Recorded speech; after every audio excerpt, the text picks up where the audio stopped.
ನ ಅನರ್ಥೈಃ ಯುಜ್ಯತೆ ಅಂತ ಒಂದು ಪ್ರಯೋಗ ಇದೆ.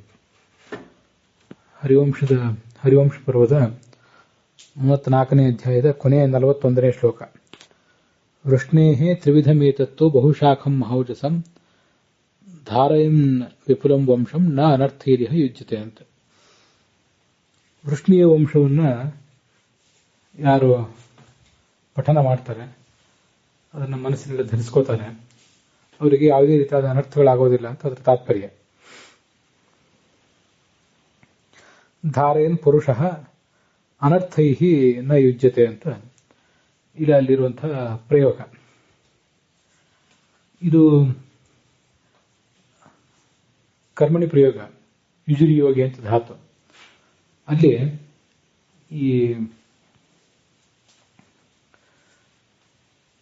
ವಿಧಿ ಎಂಬುದಾಗಿ ಕರ್ಮವನ್ನ ಅಧ್ಯಾರ್ಥ ಮಾಡ್ಕೋಬೇಕು. ವಿಧಿಯಿಂದ ದೈವದಿಂದ ಅನರ್ಥೈಃ ನ ಯುಜ್ಯತೆ ಅಂತ.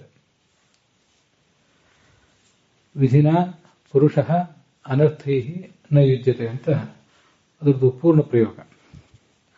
ಅದನ್ನ ಕರ್ತರಿ ಪ್ರಯೋಗದಲ್ಲಿ ಮಾಡುವುದಾದರೆ ವಿಧಿ ಏನಂ ಪುರುಷಂ ಅನರ್ಥೈಃ ನ ಯುನಕ್ತಿ ಅಂತ ಅದರ ಪ್ರಯೋಗ ಆಗ್ತದೆ.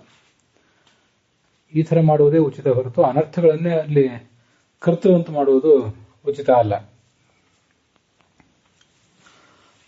ಒಂದು ವೇಳೆ ಹಾಗೆ ಮಾಡುವುದಾದ್ರೆ, ಅನರ್ಥ ಅನ್ನುವುದನ್ನು ಕರ್ತೃ ಅಂತ ನಾವು ಇಟ್ಕೊಳ್ಳುವುದಾದ್ರೆ, ಕರ್ತರಿ ಪ್ರಯೋಗದಲ್ಲಿ ಅನರ್ಥಾಹ ಏನಂ ಪುರುಷಂ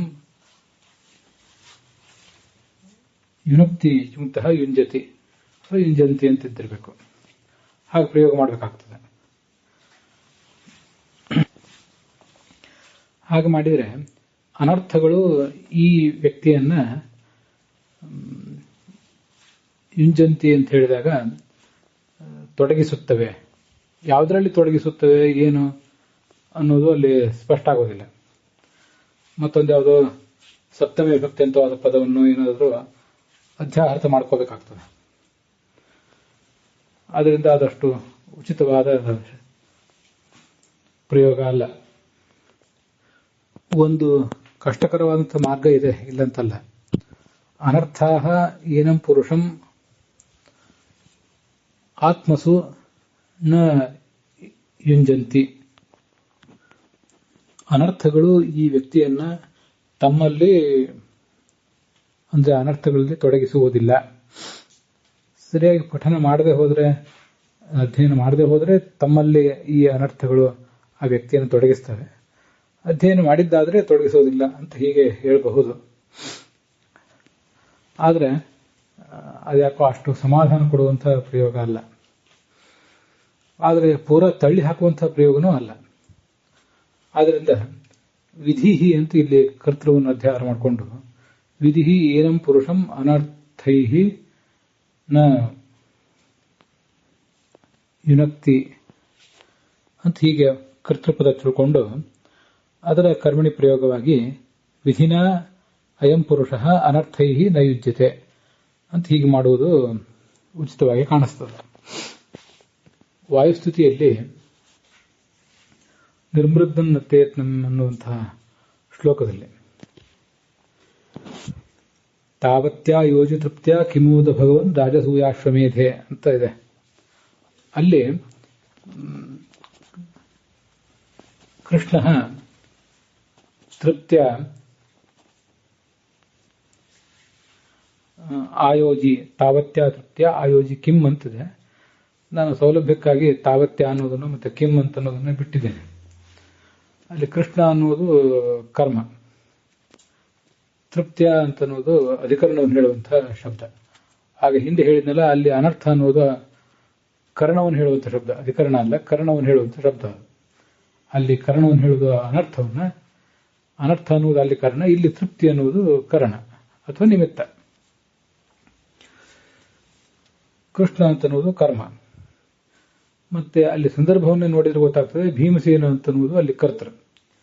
ಭೀಮಸೇನೇನ ಕೃಷ್ಣ ತೃಪ್ತ್ಯ ಅಯೋಜಿ ಅಥವಾ ನ ಅಯೋಜಿ. ಭೀಮಸೇನಿಂದ ಕೃಷ್ಣನು ತೃಪ್ತಿಯಿಂದ ಹೊಂದಿಸಲ್ಪಡಲಿಲ್ಲ. ಅದರರ್ಥ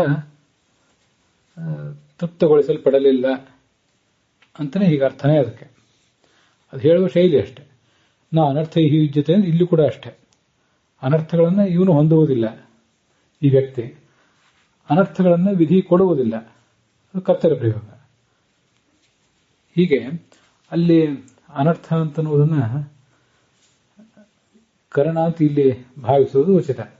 ಅಲ್ಲಿ ಹೇಗೆ ನಿಮಿತ್ತ ಆ ತೃಪ್ತಿ ಎನ್ನುವುದನ್ನು ಕರಣ ಅಥವಾ ನಿಮಿತ್ತ ಅಂತ ಭಾವಿಸಿದ್ದೀವೋ ಹಾಗೆ ಇಲ್ಲೂ ಕೂಡ ಆ ಅನರ್ಥವನ್ನ ಕರಣ ಅಥವಾ ನಿಮಿತ್ತ ಅಂತ ಭಾವಿಸುವುದು ಒಳ್ಳೆಯದು.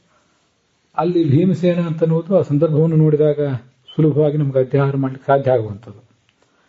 ಇಲ್ಲಿ ವಿಧಿ ಅಂತ ಒಂದು ಪ್ರತ್ಯೇಕವಾಗಿ ತಿಳ್ಕೊಂಡ್ಬಿಟ್ರೆ ಆ ಒಟ್ಟಾರೆ ವಾಕ್ಯ ಸರಿ ಆಗ್ತದೆ. ವಿಧಿ ಏನಂ ಅನರ್ಥೈ ನ ಯುನಕ್ತಿ, ವಿಧಿನ ಅಯಂ ಪುರುಷ ಅನರ್ಥೈ ನ ಯುಜ್ಯತೆ. ಹೀಗೆ ಅದನ್ನ ತಿಳ್ಕೊಳ್ಬಹುದು.